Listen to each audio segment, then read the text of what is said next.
नमस्कार दोस्तों। आज हम पढ़ने वाले हैं क्लास 10th इतिहास का तीसरा चैप्टर, जिसका नाम है हिंद चीन में राष्ट्रवादी आंदोलन। तो सबसे पहले हम समझते हैं कि आखिर ये हिंद चीन क्या है। तो नाम सुन के ऐसा लग रहा है कि हिंद का मतलब हिंदुस्तान और चीन का मतलब चीन, इन दोनों के बीच में कुछ राष्ट्रवादी आंदोलन हुआ है। तो ऐसा कुछ नहीं हुआ है। तो आइए सबसे पहले हम समझते हैं कि आखिर ये हिंद चीन है क्या। तो हिंद चीन के अंदर आज के समय में 3 देश आते हैं, वियतनाम, लाओस और कंबोडिया। और हमें इस चैप्टर में यही पढ़ना है कि ये तीनों देश आज़ाद कैसे हुए। हिंद चीन दक्षिण पूर्व एशिया में है और इसका क्षेत्रफल 2.80 लाख वर्ग किलोमीटर है। आप इसे लगभग 3 लाख वर्ग किलोमीटर भी मान सकते हैं। हिंद चीन की जो उत्तरी सीमा है वो म्यांमार एवं चीन को छूती है, और वहीं दक्षिण में चीन सागर है और पश्चिम में भी म्यांमार के ही कुछ क्षेत्र आते हैं। अब देखो, मैंने आपको बताया कि हिंद चीन के अंतर्गत 3 देश आते हैं, वियतनाम, लाओस और कंबोडिया। लेकिन जो वियतनाम है उसके अंदर भी 3 प्रांत आते हैं, तोंगकिन, अन्नाम और कोचिन, जिसे आप इस मैप में भी देख सकते हो। तो प्राचीन काल से ही वियतनाम के तोंगकिन और अन्नाम में चीन का प्रभाव था, क्योंकि चीन के राजा वहां पर शासन करते थे। वहीं दूसरी तरफ लाओस और कंबोडिया पर भारतीय संस्कृति का प्रभाव था, क्योंकि 4वीं शताब्दी में कंबुज राज्य की स्थापना हुई थी और वहां का शासक भारत वंश का था। आगे चलकर कंबुज यानी कि कंबोडिया भारतीय संस्कृति का प्रधान केंद्र बन गया, और कंबोडिया में 12वीं शताब्दी में राजा सूर्यवर्मा द्वितीय ने अंकोर वाट मंदिर का निर्माण करवाया, जो कि विष्णु भगवान का मंदिर था। लेकिन 16वीं शताब्दी में कंबुज राज्य का पतन हो गया। तो इस तरह से एक देश पर चीन और 2 देशों पर हिंदुस्तान के संस्कृति का प्रभाव था, इसीलिए यह हिंद चीन के नाम से भी जाना जाता है। अब देखो, मेन कहानी यहाँ से शुरू होती है।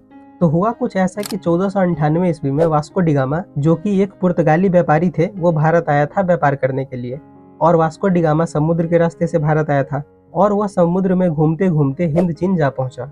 और 1510 ईस्वी में मलक्का को व्यापारिक केंद्र बनाकर हिंद चीन देशों के साथ व्यापार करना शुरू कर दिया। उसके बाद स्पेन, डच, इंग्लैंड और फ्रांसीसियों का आगमन हुआ हिंद चीन में व्यापार करने के लिए। और फ्रांसीसियों को छोड़कर जितने भी देश हिंद चीन आए थे वो अपना व्यापार कर रहे थे, लेकिन जो फ्रांसीसी था वो हिंद चीन पर राज करना चाह रहा था। इसीलिए 17वीं शताब्दी में बहुत से फ्रांसीसी व्यापारी, जो कि पादरी थे, वो हिंद चीन पहुंचकर वहीं पर रहने लगते हैं। और 1747 ईस्वी के बाद से ही फ्रांस अन्नाम में रुचि लेने लगता है। और 1783 ईस्वी में जो फ्रांस की सेना थी वो तोंगकिन में प्रवेश करता है, और पूरे तोंगकिन पर फ्रांस का राज चलने लगता है।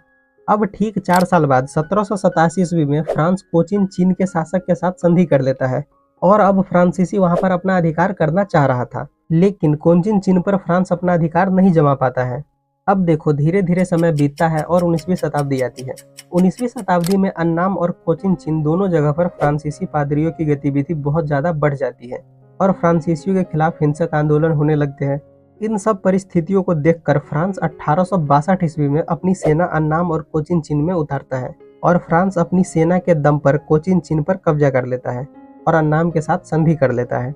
अब इतना सब कुछ होने के बाद जो कंबोडिया था वो डर गया था, और डर के मारे खुद ही 1863 ईस्वी में फ्रांस के पास जाकर उसकी शरण ले लेता है।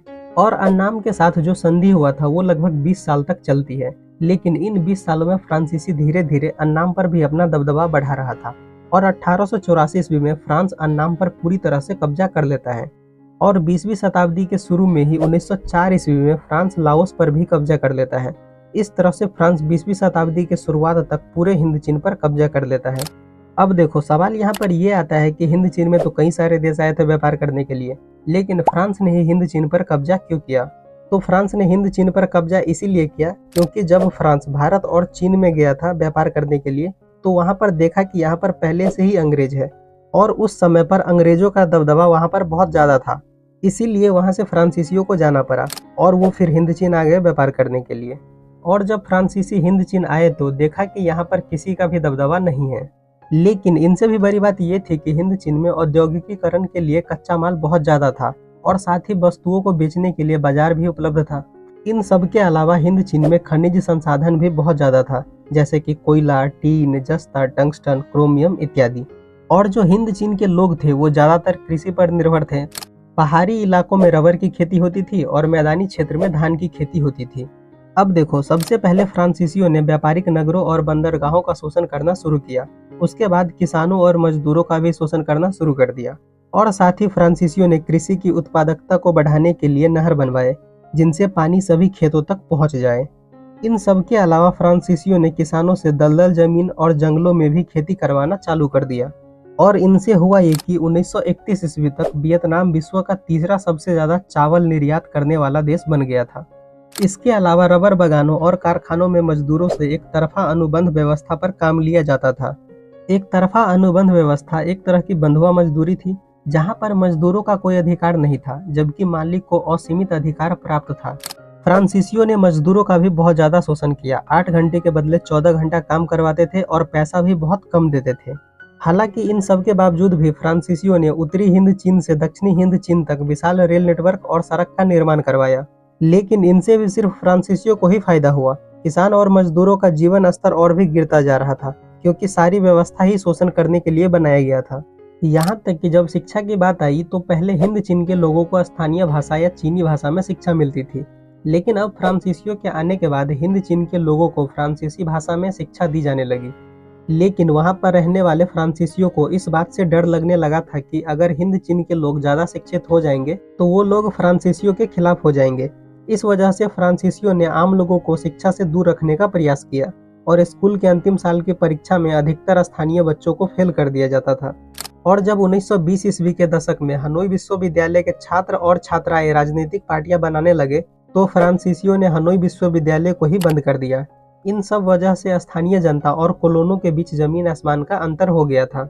अब देखो, यहाँ पर एक शब्द है कोलोन, तो इसका मतलब क्या होता है? तो हिंद चीन में बसने वाले फ्रांसीसियों को ही कोलोन कहा जाता है। अब देखो, हमने ये समझ लिया है कि हिंद चीन पर फ्रांसीसियों ने कब्जा कैसे किया था। इसके बाद अब हम ये समझते हैं कि हिंद चीन में राष्ट्रीयता का विकास कैसे हुआ। तो देखो, हिंद चीन में शुरू से ही फ्रांसीसियों को समय समय पर विद्रोह का सामना करना पड़ रहा था, लेकिन 20वीं शताब्दी के शुरुआत से ही हिंद चीन के लोग छोटे छोटे मामलों पर भी फ्रांसीसियों के खिलाफ असंतोष प्रकट करने लगे। और इन परिस्थिति का फायदा उठाकर 1903 ईस्वी में फान बोई चाओ ने दुई तान होई नाम का एक क्रांतिकारी संगठन बनाया और इस संगठन का नेता क्वांग दे को बनाया गया। फान बोई चाओ ने एक किताब भी लिखा जिसे पढ़कर हिंद चीन की जनता जागरूक हो गई और इस किताब का नाम था the history of the loss of Vietnam. लेकिन हिंद चीन की जनता के लिए इस किताब से भी बड़ी प्रेरणा का स्रोत ये था कि 1905 ईस्वी में जापान ने रूस को हरा दिया था। मतलब कि जापान एक छोटा देश होकर रूस जैसे बड़े देशों को हरा देता है। उसी समय पर हिंद चीन में एक और राष्ट्रवादी नेता होता है जिसका नाम था फान चू त्रिन्ह। अब होता यह था कि फ्रांसीसियों के खिलाफ जितने भी राष्ट्रवादी आंदोलन होते थे उसमें फान बोई चाओ और फान चू त्रिन्ह की भूमिका होती थी। लेकिन फान बोई चाओ और फान चू त्रिन्ह इन दोनों की विचारधारा आपस में नहीं मिलती थी, क्योंकि फान बोई चाओ का कहना था कि फ्रांसीसियों के जाने के बाद राजतंत्र होगा, मतलब कि फ्रांसीसियों के जाने के बाद राजा फिर से शासन करेगा। लेकिन फान चू त्रिन्ह का कहना था कि फ्रांसीसियों के जाने के बाद लोकतंत्र होगा, यानी कि गणतंत्र होगा, किसी राजा का शासन नहीं होगा और हिंद चीन की जनता आज़ाद रहेगी।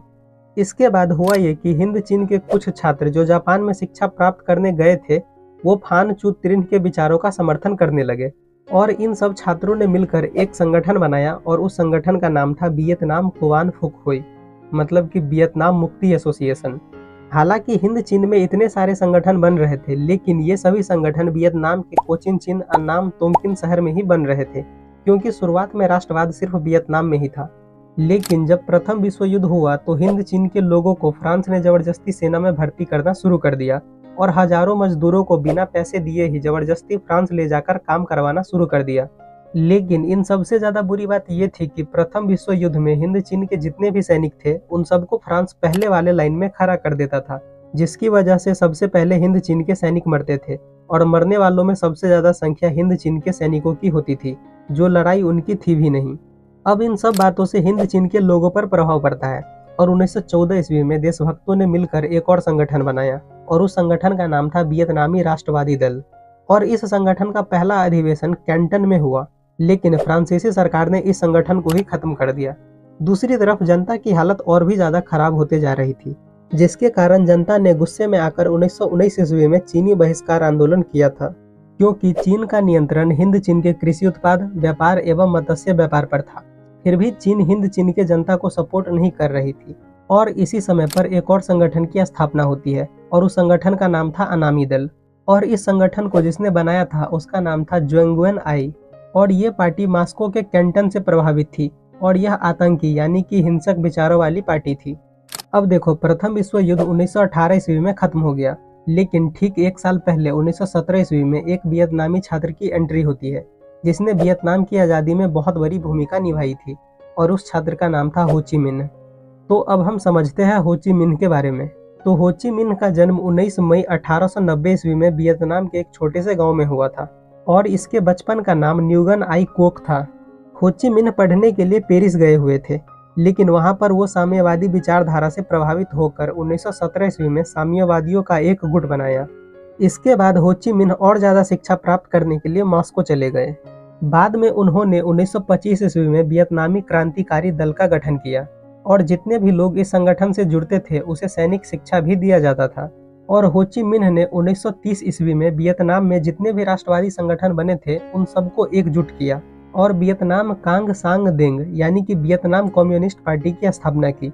और ये जो वियतनाम कम्युनिस्ट पार्टी थी वो हिंसक विचारों पर चलने वाली पार्टी थी।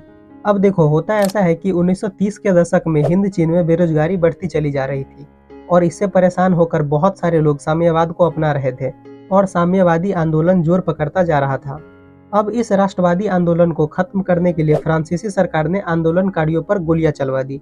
इसके बावजूद भी आंदोलन चलता रहा, और फिर गुस्से में आकर फ्रांसीसी सरकार ने आंदोलनकारियों के ऊपर हवाई जहाज से बम बरसा दिए। इस घटना से हिंद चीन के हजारों लोग मारे गए, और ये आंदोलन दबसा गया। अब देखो, समय बीतता है और द्वितीय विश्व युद्ध 1939 ईस्वी में शुरू हो जाता है, और इसी समय पर वियतनाम में एक और घटना देखने को मिलती है। होता यह है कि वियतनाम में जो बौद्ध धर्म को मानने वाले इंसान थे उन सबको फ्रांसीसी जबरदस्ती धर्म परिवर्तन करके ईसाई बना रहे थे, और इसके विरोध में 1939 ईस्वी में वियतनाम में एक आंदोलन होता है, और उस आंदोलन का नाम था हुआ हुआ आंदोलन। हुआ हुआ आंदोलन एक बौद्धिस्टिक धार्मिक क्रांतिकारी आंदोलन था, और इस आंदोलन के नेता हुइन फूसो था। ये आंदोलन उग्रवादी घटनाओं को भी अंजाम देते थे, और इसमें आत्मदाह तक भी शामिल था, मतलब कि ये लोग जरूरत पड़ने पर खुद को ही जला लेते थे। अब देखो, 1939 ईस्वी में द्वितीय विश्व युद्ध शुरू हो जाता है, और जून 1940 ईस्वी में फ्रांस जर्मनी से हार जाता है, और फ्रांस में जर्मनी अपनी सत्ता कायम कर लेती है। अब देखो, द्वितीय विश्व युद्ध में जापान ने जर्मनी का साथ दिया था, और जर्मनी ने फ्रांस को हरा दिया था, जिसके चलते फ्रांस के साथ एक संधि होती है, और उस संधि के तहत जापान अपनी सेना हिंद चीन में भेजता है, और पूरे हिंद चीन पर अपना राजनीतिक अधिकार जमा लेता है। अब देखा जाए तो हिंद चीन में दो देश शासन कर रहा है, पहला जापानी और दूसरा फ्रांसीसी, लेकिन इन दोनों देशों की आपस में बन नहीं रही थी, और इसका फायदा वियतनाम के गुप्त क्रांतिकारियों ने उठाया, और पूरे देश भर के कार्यकर्ताओं ने हो ची मिन्ह का साथ दिया, और वियत मिन्ह यानी कि वियतनाम स्वतंत्रता लीग की स्थापना की। साथ ही हो ची मिन्ह ने पीड़ित किसानों, व्यापारियों और बुद्धिजीवियों को साथ मिलाकर छापामार युद्ध नीति का अवलंबन किया। छापामार युद्ध नीति का मतलब किसी जगह पर अचानक हमला करके दुश्मनों को मारना होता है। अब देखो, इस समय पर विश्व युद्ध चल रहा था, और जो जापान था वो 7 दिसंबर 1941 ईस्वी को अमेरिका के पर्ल हार्बर, जो कि एक नौसेना अड्डा था, उस पर हमला कर देता है। और इस हमले के जवाब में अमेरिका 6 अगस्त 1945 ईस्वी को जापान के हिरोशिमा और 9 अगस्त 1945 ईस्वी को जापान के नागासाकी पर परमाणु बम गिरा देता है। और इस परमाणु हमले में जापान को बहुत ज़्यादा नुकसान होता है, और पोस्टडम की घोषणा के तहत जापान आत्मसमर्पण कर देता है, और इसके चलते हिंद चीन में जितने भी जापानी सैनिक थे वो वापस जापान चले जाते हैं। और अब फ्रांस के पास भी इतनी शक्ति नहीं बची थी कि वो फिर से हिंद चीन पर अपना साम्राज्य बना सके। इसीलिए कंबोडिया और लाओस में जो पुराने राजा थे वहीं शासन करने लगे, और अन्नाम का शासक बाओदाई को बनाया गया। लेकिन 25 अगस्त 1945 ईस्वी को बाओदाई ने अपना पद छोड़ दिया, क्योंकि बाओदाई राजतंत्र को सपोर्ट करने वाला व्यक्ति था, और जो राष्ट्रवादी थे वो साम्यवाद को सपोर्ट कर रहे थे। इसीलिए बाओदाई को राष्ट्रवादियों के सामने टिकना कठिन लग रहा था, इसीलिए बाओदाई ने अपना पद छोड़ दिया। और इसका फायदा उठाते हुए वियतनाम स्वतंत्रता लीग के राष्ट्रवादियों ने वियतनाम को 2 दिसंबर 1945 ईस्वी को स्वतंत्र घोषित कर दिया, और वियतनाम में लोकतंत्रीय गणराज्य सरकार की स्थापना हुई, और इस सरकार का प्रधान हो ची मिन्ह को बनाया गया। अब देखो, वियतनाम आज़ाद हो चुका है, लेकिन इसके आगे हमें ये पढ़ना है कि वियतनाम 2 भागों में कैसे टूटा, वियतनाम का युद्ध अमेरिका से कैसे हुआ। अब देखो, जब वियतनाम ने खुद को स्वतंत्र घोषित किया था उस समय पर द्वितीय विश्व युद्ध चल रहा था, और द्वितीय विश्व युद्ध के खत्म होते ही जो फ्रांस था वो फिर से हिंद चीन में अपना साम्राज्य बनाना चाह रहा था। अब जब फ्रांस हिंद चीन में वापस आया तो वो साथ में एक योजना भी लाया, और उस योजना को फ्रांसीसी नीति भी कहा जाता है। तो देखो, फ्रांसीसी नीति में कौन कौन सी योजना थी हम उसे समझते हैं। तो पहला फ्रांसीसी नीति ये था कि फ्रांस के विशाल साम्राज्य को एक यूनियन में बदल दिया जाएगा, जिसमें सभी अधीनस्थ उपनिवेश रहेंगे। मतलब कि फ्रांस ने जितने भी देश पर कब्जा किया होगा उन सबको मिलाकर एक यूनियन बनाया जाएगा और उस यूनियन का हेड फ्रांस रहेगा, बाकी सभी देश फ्रांस के अंदर रहेगा। दूसरा नीति ये था कि हिंद चीन इस फ्रांसीसी महासंघ का एक स्वशासित अंग होगा। मतलब कि फ्रांस ने जो यूनियन बनाया था फ्रांसीसी महासंघ, उसका अंग हिंद चीन भी रहेगा। तीसरा नीति ये था कि हिंद चीन के संरक्षित राज्यों एवं कोचिन चीन को मिलाकर एक संघ बनाया जाएगा। मतलब कि फ्रांस का कहना था कि हिंद चीन के अंदर जितने भी राज्य हैं उन सबको मिलाकर एक अलग संघ बनाया जाएगा। चौथा नीति ये था कि हिंद चीन संघ के विदेश नीति एवं सैन्य पर फ्रांस का नियंत्रण रहेगा। मतलब कि जो अलग से हिंद चीन संघ बनाया जाएगा उसके विदेश नीति और सैनिक पर फ्रांस का कंट्रोल रहेगा। अब देखो, ये जो फ्रांसीसी नीति थी उसे हिंद चीन के लोग मान लेते हैं और फ्रांस फिर से हिंद चीन पर थोड़ा थोड़ा शासन करने लगता है।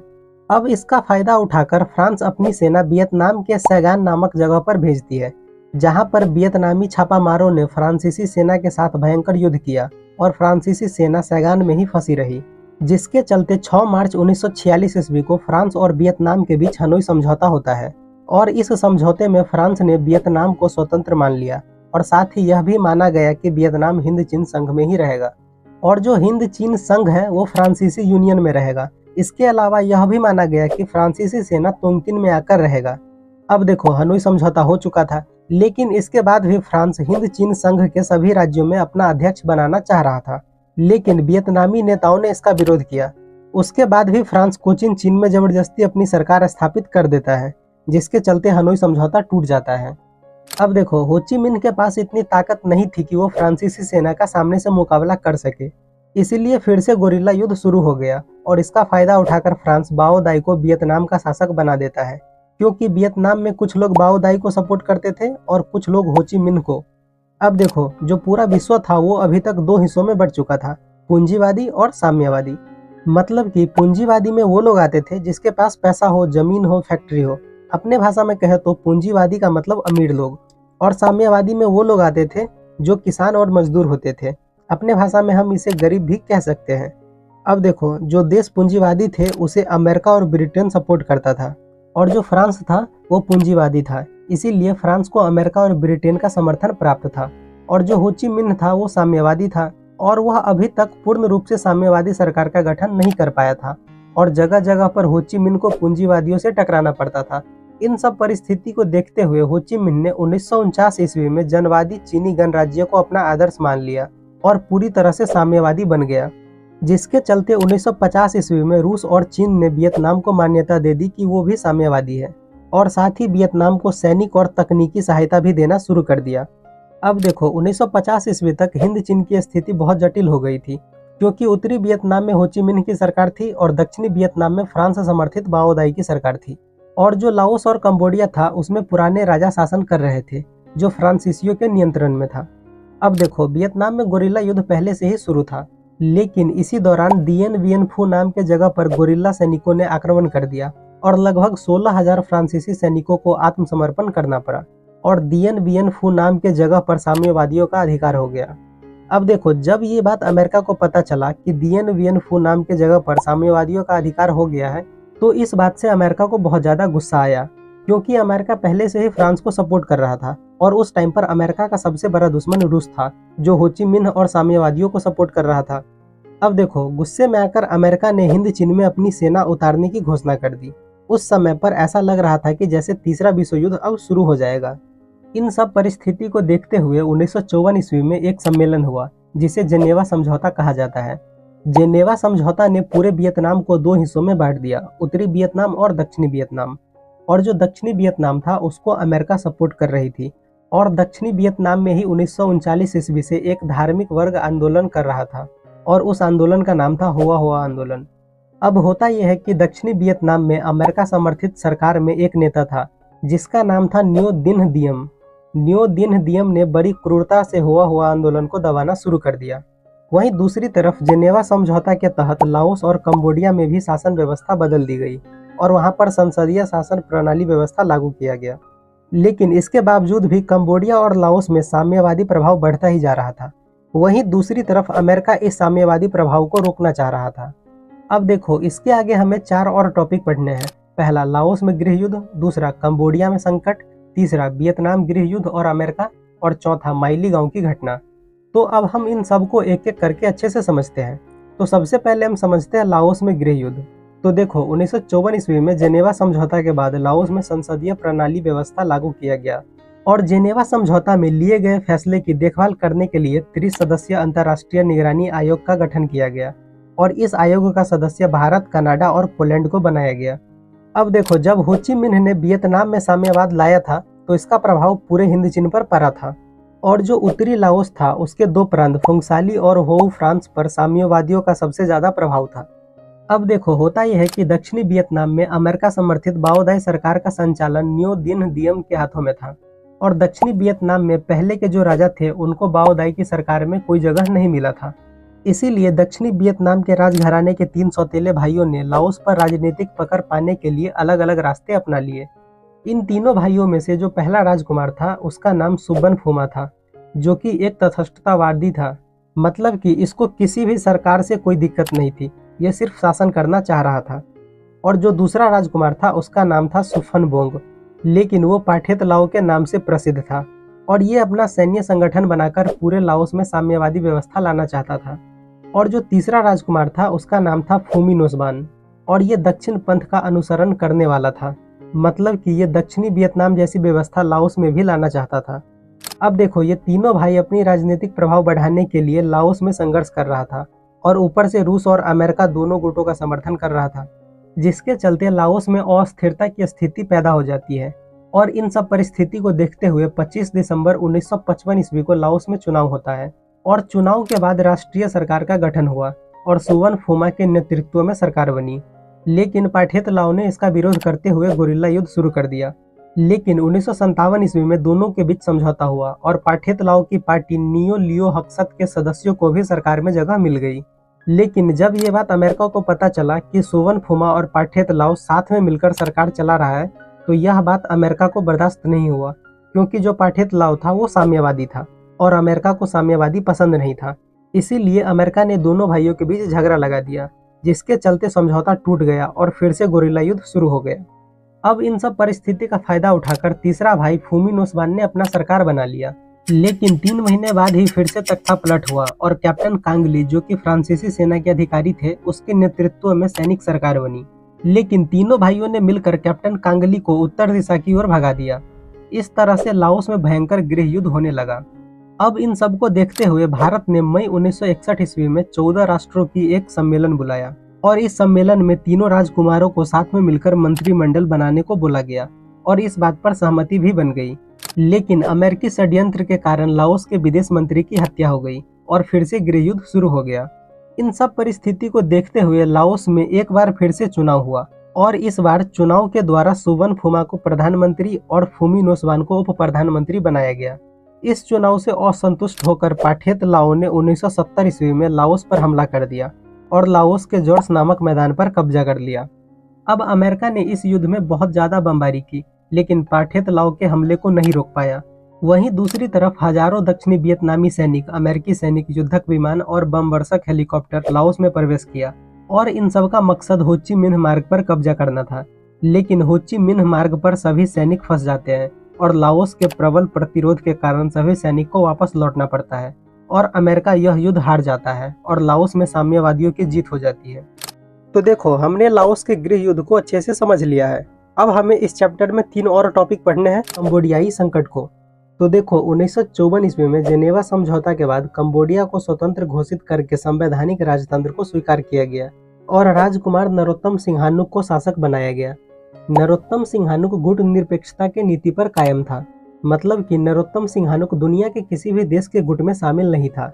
लेकिन अमेरिका कंबोडिया के क्षेत्र में अपना प्रभाव जमाना चाहता था। इसीलिए अमेरिका अपनी कूटनीतिक चाल के तहत 1963 ईस्वी में नरोत्तम सिंहानुक को मदद करने का फैसला करता है। लेकिन नरोत्तम सिंहानुक मदद लेने से इनकार कर देता है और यह बात अमेरिका के लिए अपमानजनक थी और इस बात से गुस्सा होकर अमेरिका ने दक्षिणी वियतनाम के साथ मिलकर कंबोडिया के कुछ गांवों पर हमला कर दिया, जिसके चलते नरोत्तम सिंहानुक का संबंध अमेरिका से खराब हो गया और आगे चलकर अमेरिका ने 1969 ईस्वी में कंबोडिया सीमा क्षेत्र में हवाई जहाज से जहर की वर्षा करवा दी जिसके चलते लगभग 40,000 एकड़ में की गई रबर की फसल खराब हो गई। उसके बाद नरोत्तम सिंहानुक ने फसल खराब करने के बदले अमेरिका से मुआवजा मांगा और रूस से मदद मांगी कि अमेरिका से मुआवजा दिलाने में उसकी मदद करे। लेकिन अमेरिका यह नहीं चाहता था कि कंबोडिया साम्यवादी देशों के पास जाए। इसीलिए उसने नरोत्तम सिंहानुक पर आरोप लगाया कि उसका संबंध उत्तरी वियतनाम और वियतकांगों से है। और इसके अलावा अमेरिका ने षड्यंत्र करके 1970 ईस्वी में वियतनाम के दूतावास के आगे हिंसक प्रदर्शन करवाया, जिसके चलते नरोत्तम सिंहानुक ने वियतनाम के प्रति कठोर रुख अपना लिया। और इन सब कारणों की वजह से कंबोडियाई राष्ट्रीय संसद ने नरोत्तम सिंहानुक को सत्ता से हटा दिया और जनरल लोन नोल के नेतृत्व में सरकार बनी, जिसे अमेरिका का समर्थन प्राप्त था। लेकिन नरोत्तम सिंहानुक ने जनरल लोन नोल के सरकार को अवैध घोषित कर दिया और जनता से मौजूदा सरकार हटाने की अपील की। इसके बाद नरोत्तम सिंहानुक ने उत्तरी वियतनाम और वियतकांगो के सैनिक के साथ मिलकर अप्रैल 1970 ईस्वी में नई सरकार के खिलाफ युद्ध छेड़ दिया और नरोत्तम सिंहानुक की सेना जीतते हुए कंबोडिया की राजधानी नाम पेन की ओर बढ़ रहा था। और उसी समय पर अमेरिका दक्षिणी वियतनाम से अपनी सेना कंबोडिया में भेज देता है और भयंकर युद्ध होने लगता है। लेकिन जब ये बात अमेरिका की जनता को पता चला तो वह अमेरिकी राष्ट्रपति निक्सन का विरोध करने लगते हैं और मजबूरी में राष्ट्रपति निक्सन को कंबोडिया से अपनी सेना वापस बुलानी पड़ती है। लेकिन दक्षिणी वियतनाम ने अपनी सेना को कंबोडिया में ही रहने को कहा, जिसके चलते कंबोडिया की स्थिति और भी ज़्यादा जटिल हो गई। इन सब परिस्थिति को देखते हुए इंडोनेशिया ने एशियाई देशों का एक सम्मेलन बुलाया और यह सम्मेलन 16 मई 1970 ईस्वी को जकार्ता में हुआ था। लेकिन इस सम्मेलन के बावजूद भी कंबोडिया की स्थिति में कोई परिवर्तन देखने को नहीं मिला। लेकिन इसके बावजूद भी 9 अक्टूबर 1970 ईस्वी को कंबोडिया को गणराज्य घोषित कर दिया गया। लेकिन नरोत्तम सिंहानुक और लोन नोल की सेना आपस में लड़ती रही और 5 साल बाद नरोत्तम सिंहानुक ने लाल खुमेरी सेना का गठन करके एक निर्णायक युद्ध करने का ऐलान किया और नरोत्तम सिंहानुक की सेना जीत जाती है और लोन नोल को भागना पड़ता है।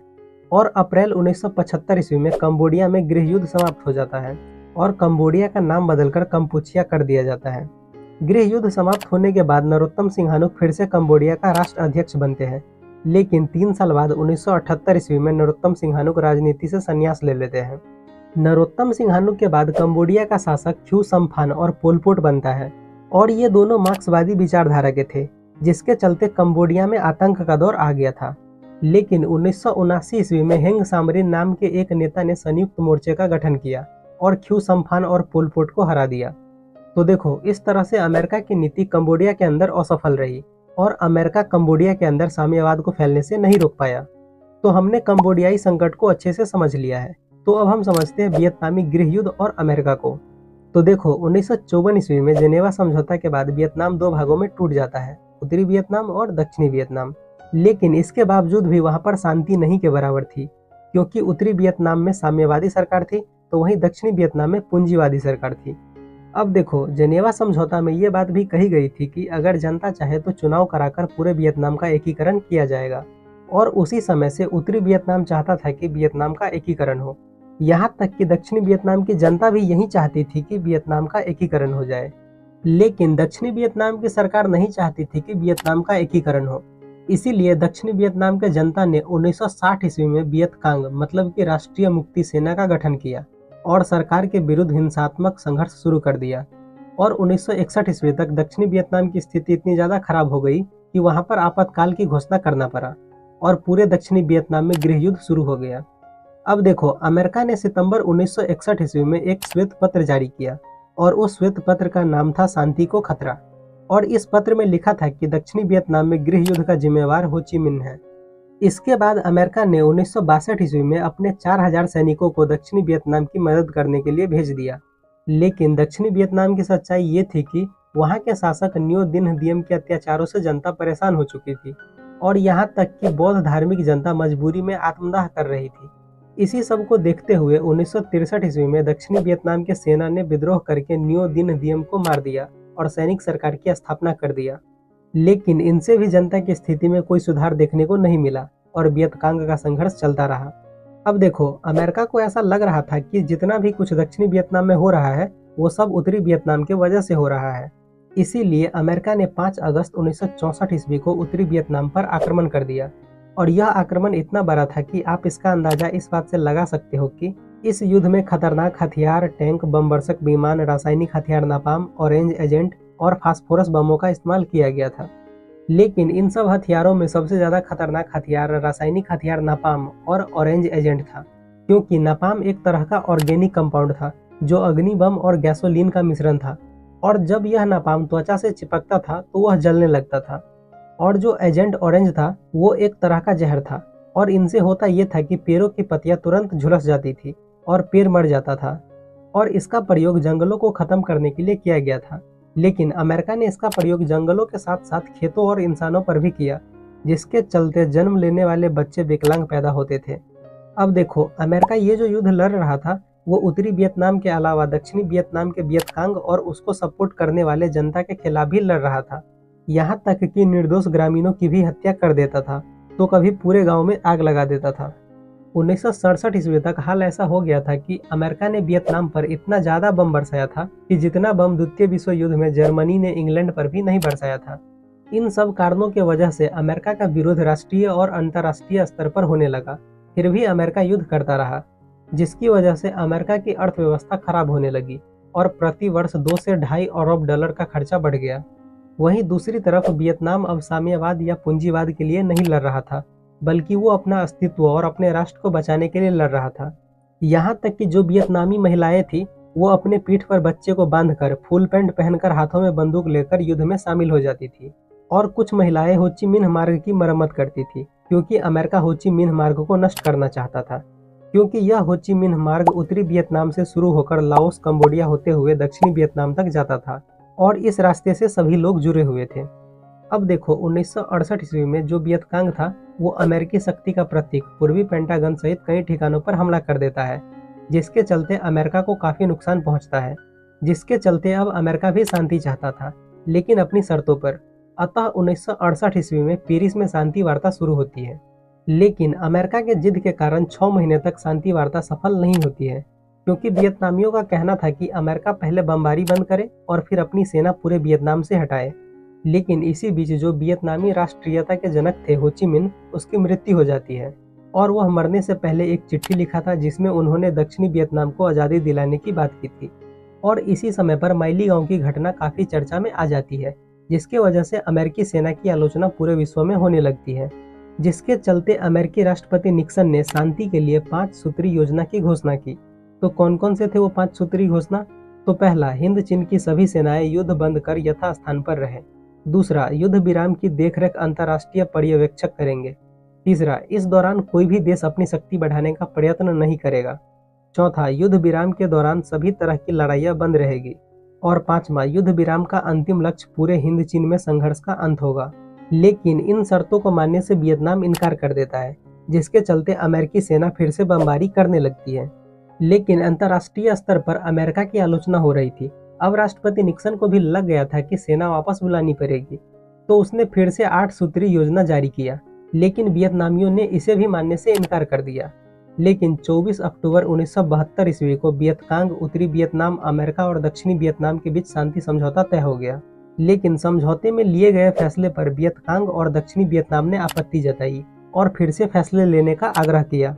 लेकिन इस बात से गुस्सा होकर अमेरिका ने इस बार इतने ज्यादा बम बरसाए जिसकी विध्वंसक शक्ति लगभग हिरोशिमा में गिरा हुआ परमाणु बम से भी ज्यादा था। लेकिन इसके बावजूद भी वियतनामियों ने हार नहीं मानी और अंततः 27 फरवरी 1973 ईस्वी को पेरिस में वियतनाम युद्ध के समाप्ति के समझौते पर हस्ताक्षर हो गया। और इस समझौते की मुख्य बातें ये थी कि युद्ध समाप्ति के 60 दिनों के अंदर अमेरिकी सेना वापस हो जाएगी और जो उत्तरी और दक्षिणी वियतनाम है वो आपस में विचार करके एकीकरण का रास्ता निकालेंगे। और अंततः 1975 ईस्वी में उत्तरी वियतनाम और दक्षिणी वियतनाम का एकीकरण हो जाता है। अब देखो, ये जो युद्ध चल रहा था अमेरिका और वियतनाम के बीच, उसमें अमेरिका के 56,000 से अधिक सैनिक मारे गए और लगभग 3,000 सैनिक घायल हुए थे। वहीं दक्षिणी वियतनाम के 18,000 सैनिक मारे गए थे। और इस युद्ध में अमेरिका के 4800 हेलीकॉप्टर और 3600 टैंक नष्ट हो गए थे। इस तरह से अमेरिका हिंद चीन में बुरी तरह से असफल रहा। अब देखो, हमने वियतनामी गृह युद्ध और अमेरिका को अच्छे से समझ लिया है, तो अब हम इस चैप्टर के सबसे लास्ट टॉपिक को समझते हैं, जो कि है माइली गांव की घटना। तो देखो, ये माइली गांव दक्षिणी वियतनाम में था और इस गांव के लोगों को वियतकांग समर्थक मानकर अमेरिकी सेना ने पूरे गांव को घेर लिया और गांव के सभी पुरुषों को मार डाला और गांव के जितने भी औरतें और बच्चियां थी उन सबको बंधक बनाकर कई दिनों तक सामूहिक बलात्कार किया। फिर इन सबको भी मारकर पूरे गांव में आग लगा दिया। लेकिन लाशों के बीच दबा हुआ एक बूढ़ा व्यक्ति जिंदा बच गया था, जिसने इस घटना को उजागर किया और इसके बाद से ही अमेरिकी सेना का पूरे विश्व में बुराई होने लगा। तो देखो ये चैप्टर यहीं पर खत्म हो जाता है। और हाँ, इस चैप्टर के ऑब्जेक्टिव और सब्जेक्टिव क्वेश्चन पर वीडियो बहुत जल्दी आएगी। तो आई होप आपको ये वीडियो पसंद आई होगी। अगर ये वीडियो आप लोगों को पसंद आई है तो वीडियो को एक लाइक कर दीजिए, एक प्यारा सा कमेंट कर दीजिए और चैनल को सब्सक्राइब भी कर दो यार। और हाँ यार, इस वीडियो को जितना से जितना हो सके शेयर करो, क्योंकि बहुत ज़्यादा मेहनत लगती है वीडियो बनाने में। मिलते हैं हम अगली वीडियो में, तब तक के लिए bye bye and take care.